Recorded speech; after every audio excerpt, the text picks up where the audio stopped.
Was there a consistent theme in those losses there against KU? I don't know that there was a consistent theme because the losses were so spread out. And one of them against a team that Kansas could run into in the Sweet 16, Iowa State, took truly the greatest shooting effort in the history of KU basketball by an opponent to take them down. 18 threes were made by Iowa State in Allen Fieldhouse. It snapped a home court winning streak that was north of 50 straight games at that point for KU. That's what it took for the Cyclones to rally back and beat Kansas on that day. Donovan Jackson hitting some big shots you may have just seen right there. And so, I think Kansas wants a third crack at the Cyclones. I think that one's still stuck in their craw a bit, that they want to get out there and avenge that loss. But other than that, the Indiana game early in the year, that wasn't Kansas completely clicking and gelling like we saw. That was the very first game of the season. And, you go back to West Virginia, I think at that point they'd won 19 in a row. And it was a little bit of a team that was going through some adversity and distractions off the court, not to make excuses, but I think that had more to do with it than anything on that night. And so I don't think there's been a common denominator other than really tough-minded teams that have hit some big shots. Kansas can be susceptible from three-point land at times, and they don't have that true rim protector.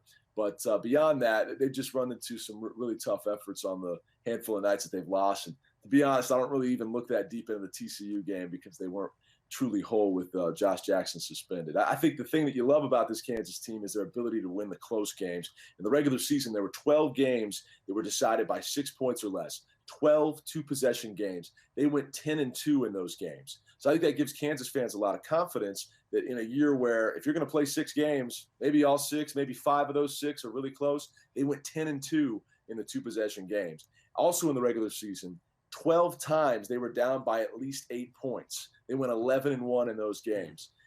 8 times they were down by double digits, Michael. They went 7-1 in those games in which they were down by double digits. So it's a team that doesn't get out when they're down. And they rallied back to win some of those games against teams like Kentucky.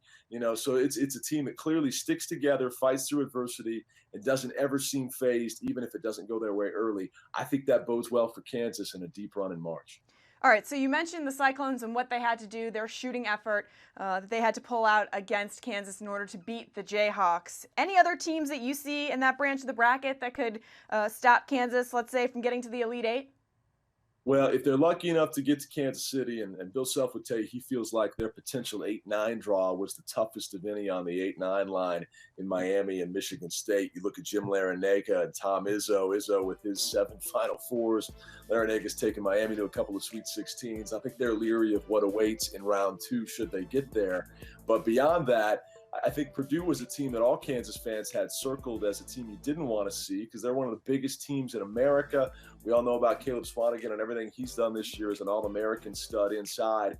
Kansas became very thin in the front court when Udoka Azubuike, say it with me 3 times fast, Udoka Azubuike, it'll be a household name by next year, but he went down in December. He was a McDonald's All-American, top 22 talent coming out of high school. He suffered a wrist ligament injury, done for the year, out 6 months. That put a lot of pressure on Landon Lucas. And he's been able to answer the call, and he was a Big 12 honorable mention pick this year for his efforts, nearly averaged 10 boards a game in Big 12 play.